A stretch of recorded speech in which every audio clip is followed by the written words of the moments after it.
Bonjour, c'est Simon Astier et vous regardez Click Talk. Let's go. Walk it like I talk it. Walk it. Walk it like I talk it. You. Walk it like I talk it. Walk it like I talk it. Hey. Bonjour Simon, bienvenue chez Click. On te reçoit parce que tu viens défendre ta nouvelle série, Visitors, dont le premier épisode sort sur Warner TV le 10 mai prochain. Donc tu as réalisé cette série, tu l'as écrite et tu joues aussi dedans. Donc on imagine que c'est le fruit de longues semaines de travail. Dans quel état d'esprit t'es avant de dévoiler une œuvre comme celle-là ? Est-ce que tu as un peu la pression ? Est-ce que tu es plutôt détendu ? Je pense un peu la pression forcément. Après, c'est aussi agréable quand vraiment un projet part d'une idée et de l'imagination et qu'on passe autant de temps à le travailler avec des gens et à juste être avec nous-mêmes enfermés, à faire vivre ce projet-là.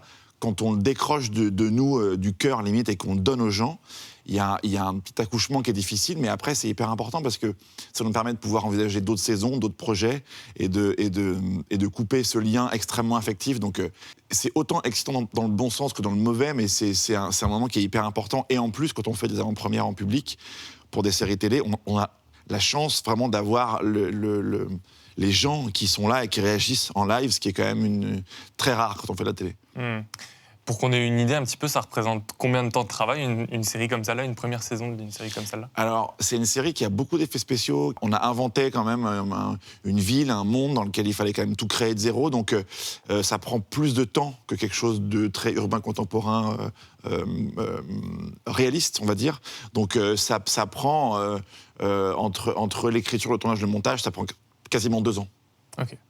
Bon, bien sûr, on va en parler un petit peu plus en détail, mais avant de rentrer vraiment dans le cœur de ce sujet-là, j'aimerais qu'on revienne un peu sur ta carrière, parce que tu as fait déjà pas mal de choses. Le registre dans lequel on t'a le plus vu, c'est celui de la comédie. Ouais. Est-ce que toi, tu te rappelles de ton premier souvenir de comédie en tant que spectateur ? Je pense que mon premier souvenir de comédie, ça doit être les films de De Funès, chez ma grand-mère, quoi. C'est vraiment comme ça que j'ai découvert la comédie.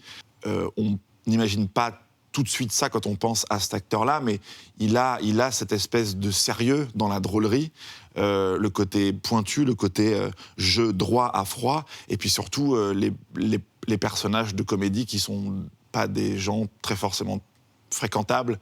A priori, il est souvent ou lâche, ou traître, ou plein de trucs en même temps, et voilà, et c'est pas juste un archétype positif. Voilà. Et puis après, évidemment, moi, quand j'ai commencé à choisir mes films, mes séries, j'ai découvert autre chose, d'autres biais, et très très vite, le fantastique qui se mêlait à la comédie, puisque ça m'a marqué à vie, ça, vraiment. Mais je pense que les premiers, ça doit être, je sais pas, genre Le Tatoué avec Jean Gabin et Louis de Funès, ouais. Okay. Et ça a tout de suite été plus ou moins des modèles qui t'ont un peu guidé dans ta carrière, ou... Non, je pense que j'ai découvert très vite qu'on pouvait raconter des histoires avec de l'humour, et qu'on pouvait parler des gens et des choses de la vie avec de l'humour. Et donc, c'était, pour quelqu'un de timide, par exemple, c'est un biais pratique de pouvoir utiliser ça. C'est même une petite astuce qui vous suit toute la vie, quoi.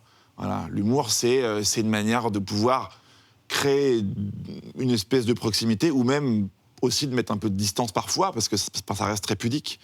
Mais ouais, j'ai toujours été fasciné par l'utilisation de l'humour. Et dans les comédies, que j'aime, souvent la comédie est un drame, mine de rien, parce que dans ce que raconte l'histoire, la comédie vient en plus par-dessus. Mais la base est une histoire qui est souvent dramatique. Donc ça, c'était quand tu étais enfant, les premières comédies que tu as vues. À quel moment tu as su que tu voulais être acteur ? À quel moment tu as eu ce déclic-là et tu t'es dit, OK, ça va être ça ?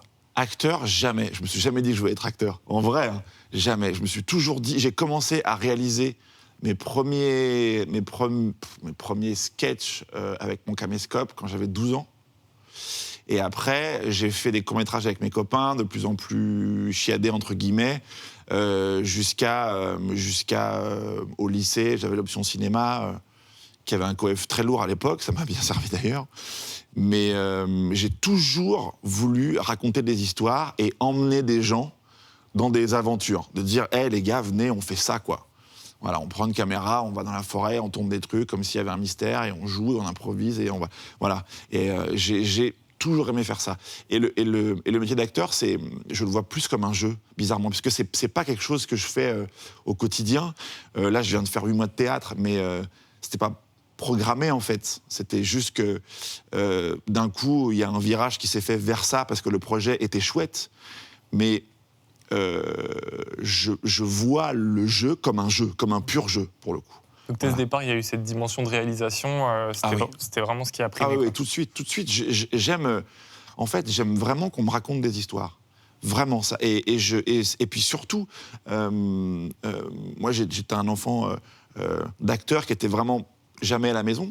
Donc, en fait, le film, l'histoire qu'on vous raconte, vous apprend aussi des choses de la vie, quoi. Enfin, c'est souvent ce que je dis en ce moment, mais sans faire déshonneur à mes parents, mais E.T. de Spielberg m'a appris à gérer la tristesse, m'a appris à gérer même l'abandon, tu vois. Ce film a été mon parent pendant le moment où je l'ai vu, et puis après ça m'a suivi, et je pense que voilà, j'ai un rapport aux histoires qui est comme une espèce de truc très réconfortant, qui te sort de ton quotidien très concret, qui parfois est terne et un peu ennuyeux, en fait.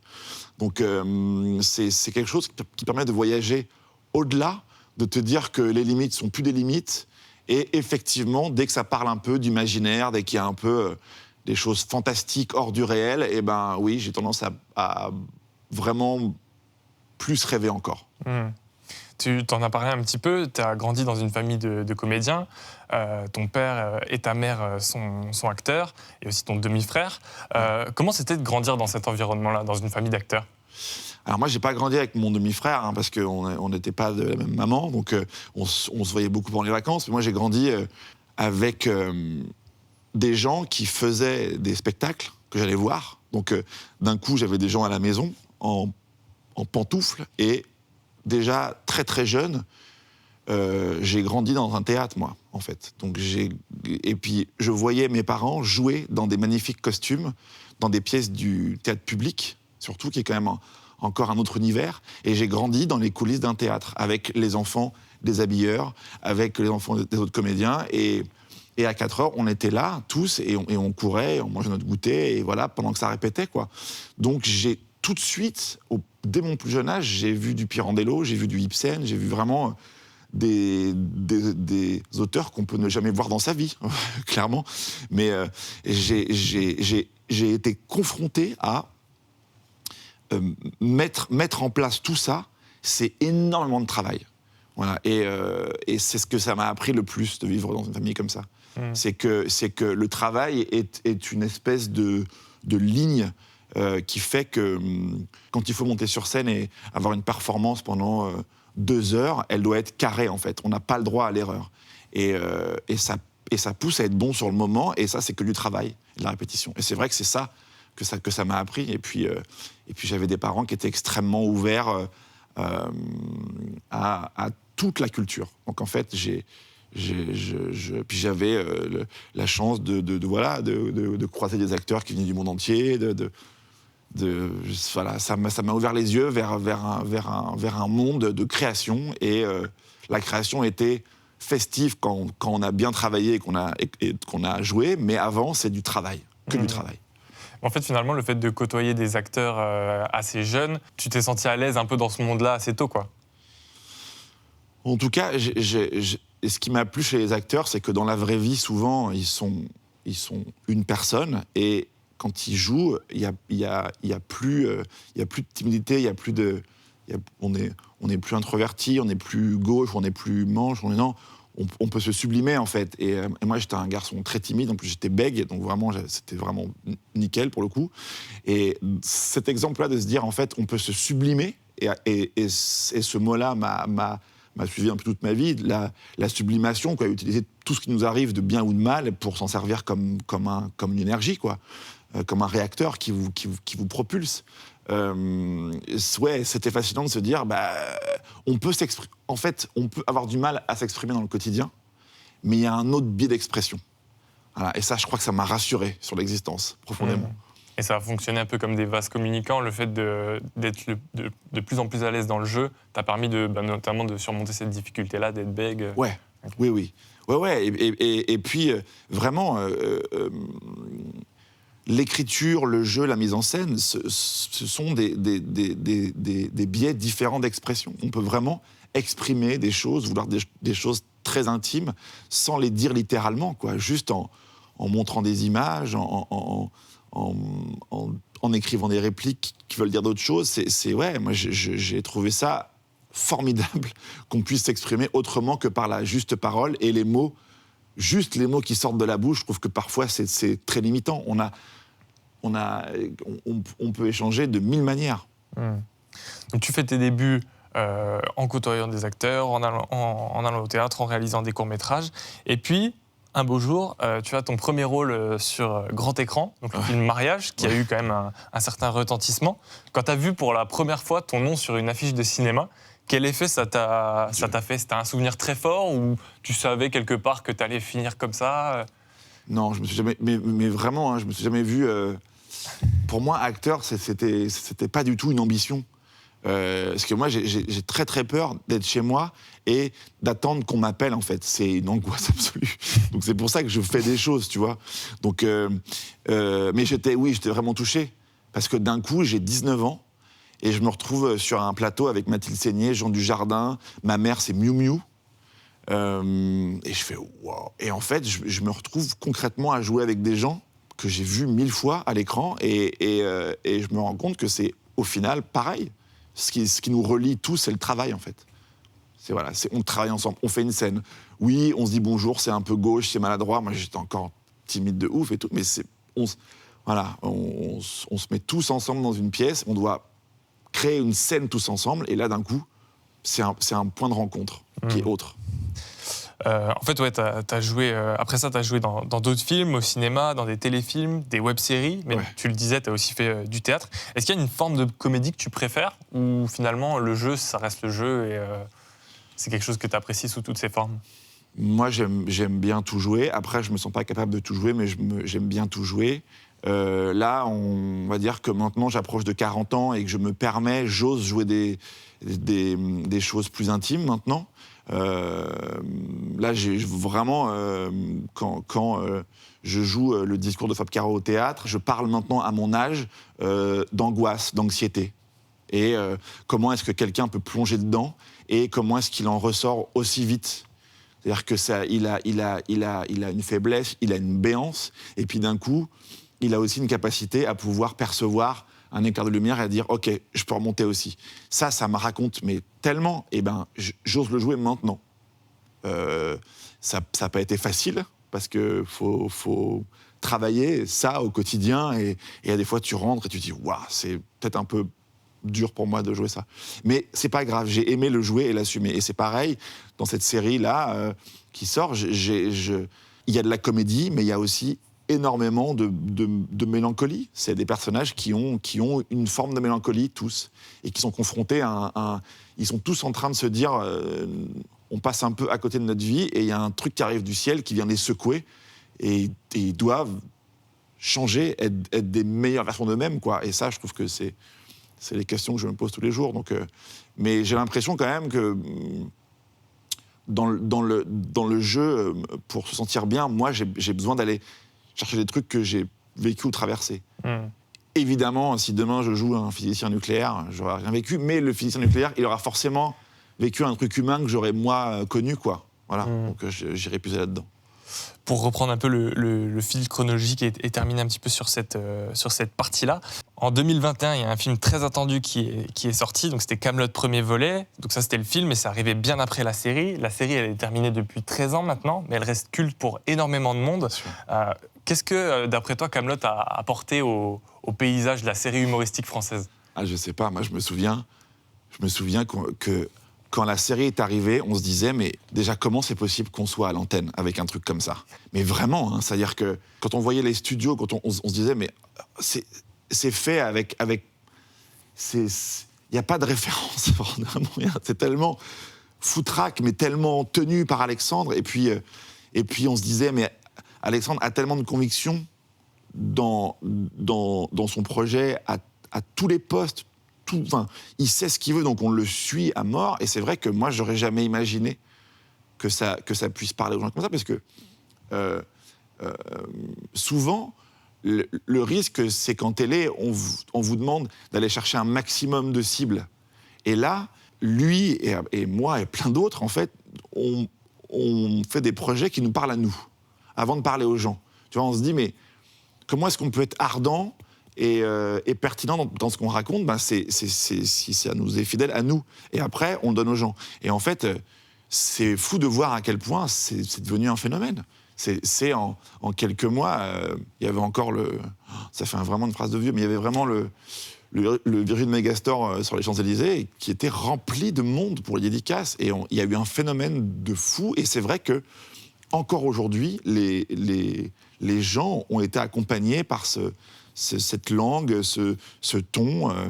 Je ne sais pas ce que ça a changé concrètement dans la production ou dans le paysage télé. En tout cas, nous, ça nous a tous confirmé le fait qu'il fallait qu'on défende nos projets avec conviction. Mmh. Justement, tu es là pour défendre ton dernier projet. Donc, c'est une série dans laquelle tu as joué, que tu as écrite et que tu as réalisée. Donc, c'est Visitors, qui sort sur Warner TV le 10 mai prochain, si je ne me trompe pas.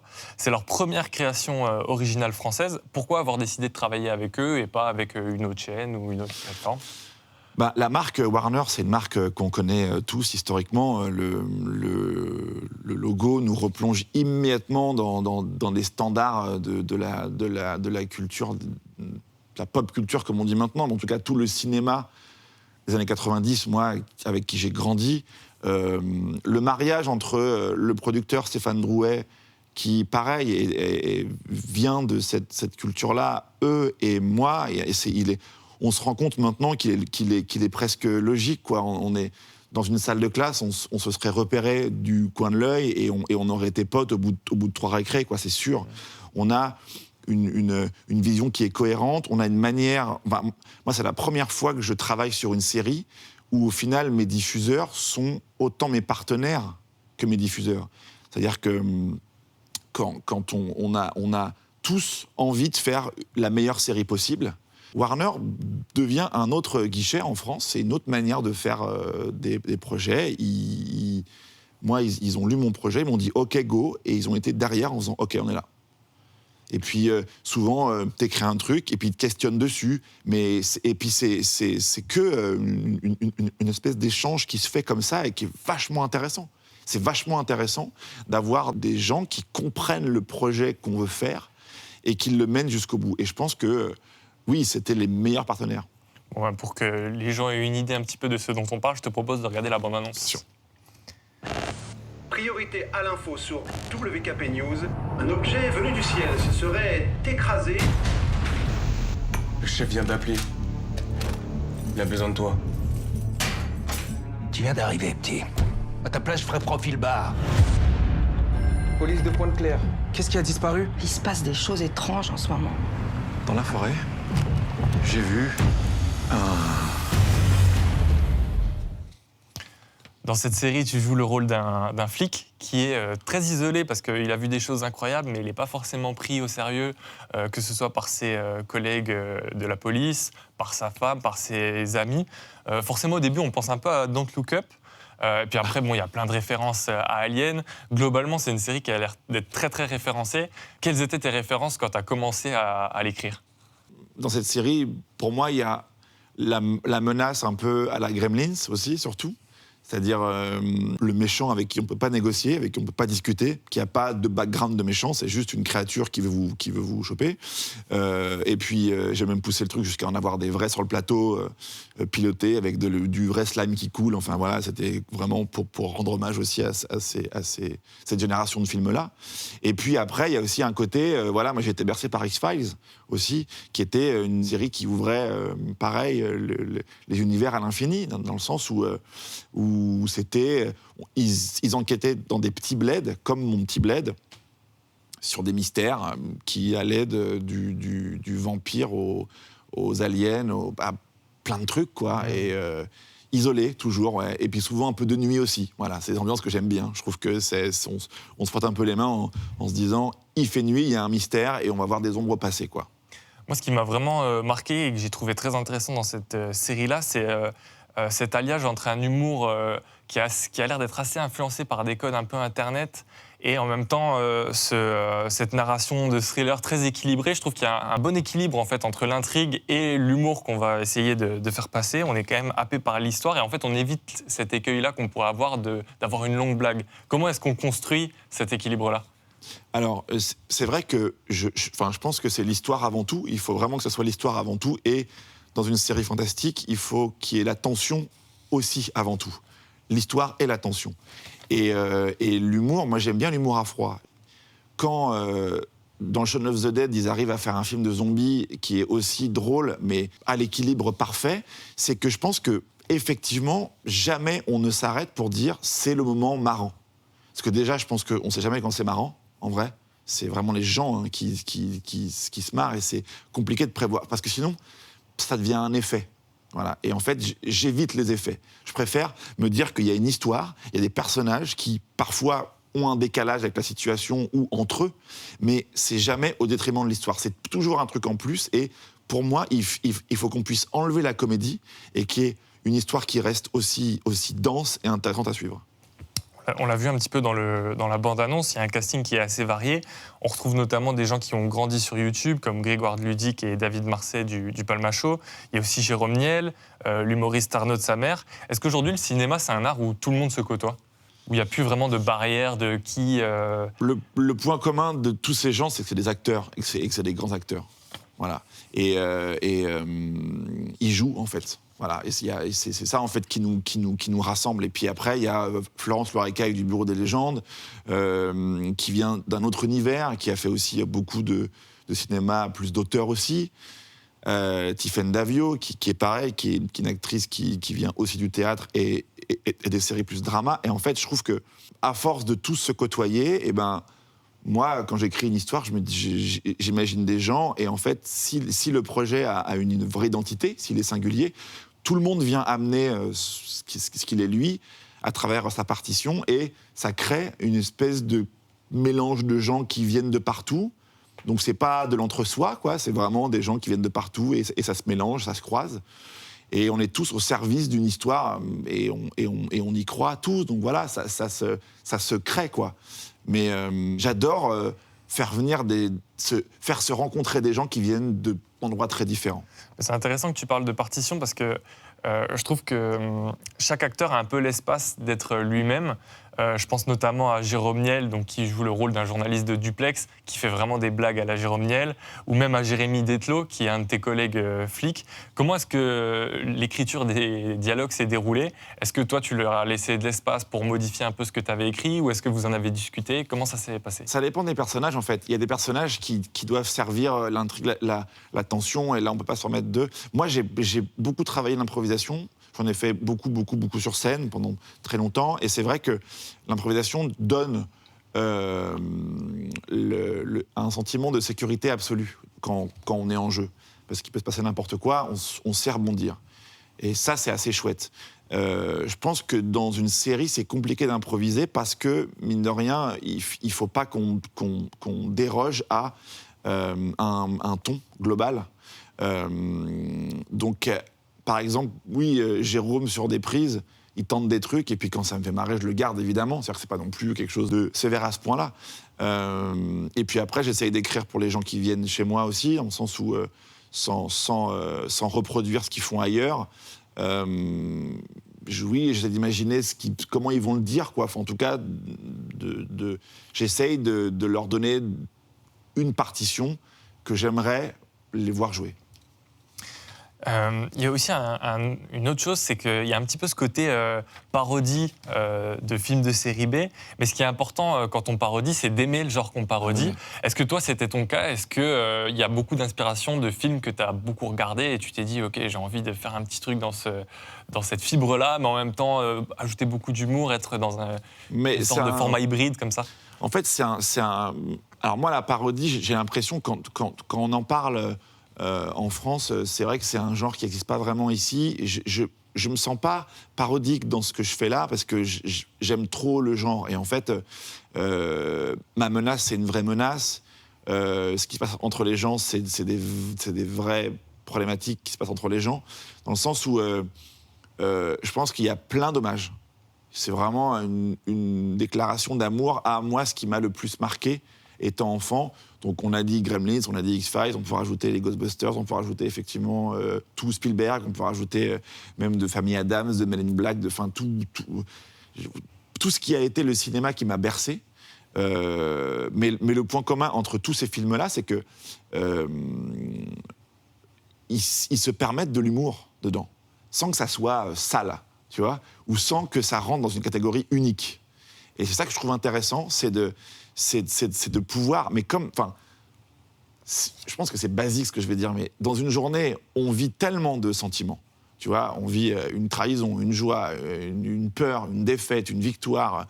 On se marre, on pleure, machin. Eh ben, pour moi, c'est ça une série, en fait. On crée un monde avec des gens à l'intérieur, et c'est pas un film, donc c'est des gens qui doivent vivre pendant longtemps après. Et puis qu'on doit pouvoir connaître, c'est-à-dire qu'on doit pouvoir anticiper leurs réactions et tout. Donc en fait, l'humour doit faire partie de ce monde-là. Sinon, je trouve que souvent, l'humour me manque, mais l'humour, pas une blague, juste un trait d'humour, un truc qui... Parce que c'est rare quand on est toujours comme ça, tu vois, du matin au soir. Donc, c'est pas de la parodie pour moi, c'est un hommage très sincère à toute une culture que j'ai adorée et qui m'a inspiré et qui inspire encore tout ce que je fais maintenant. Il y aura encore plein de choses à dire sur cette série, mais peut-être une dernière question. À un moment, il y a un des personnages qui dit « Quand on était gamin, on envoyait des ballons avec nos adresses aux extraterrestres pour qu'ils nous rendent visite. Nos vies prennent tout leur sens maintenant. » Est-ce que c'est un peu quelque chose que tu pourrais te dire quand tu réalises un film, quand tu es acteur, quand tu es dans ton élément, en fait? Est-ce que c'est quelque chose que tu te dis aussi? Est-ce que c'est une réplique qui... Oui, je pense que là, tu vois, il y a une sortie et on revient à ce qu'on disait au début, c'est que pour moi, qui est toujours eu un besoin de m'exprimer, qui est toujours perçu parfois le monde avec des yeux un peu de gamin perdu, tout ça, d'avoir trouvé un biais d'expression autre, déjà me rassure dans toute mon existence, globalement, et surtout, se lever le matin et aller faire un plan sur un cocon avec une bestiole qui bouge dedans, travailler avec des copains et de répéter des scènes qui nous font marrer, de les jouer ensemble, de lancer le moteur, de voir 50 personnes qui sont prêts au taquet sur une prise, tout le monde fait son job, tout le monde est en place. Il y a un côté artisanat que je trouve super intéressant, quoi, parce que c'est capter du live sur un... ouais, j'adore ça, ça me correspond tellement et je suis tellement heureux de faire ce métier, tellement heureux de pouvoir raconter des histoires et qu'on me laisse le raconter comme j'ai envie de le raconter. Voilà, parce que j'ai l'impression que c'est ça la vraie liberté, quoi. On vous accepte comme vous êtes et on vous laisse raconter vos trucs. Voilà. Et après, ça parle à des gens ou pas, mais c'est ce qui est beau dans ce métier. Bon, on te souhaite de continuer à être libre. Je rappelle que Visitors sera dispo sur Warner TV à partir du 10 mai. Merci beaucoup, Simon. Merci à vous. Let's go. Walk it like I talk it. Walk it like I talk it. Walk it like I talk it. Walk it like I talk it. Hey.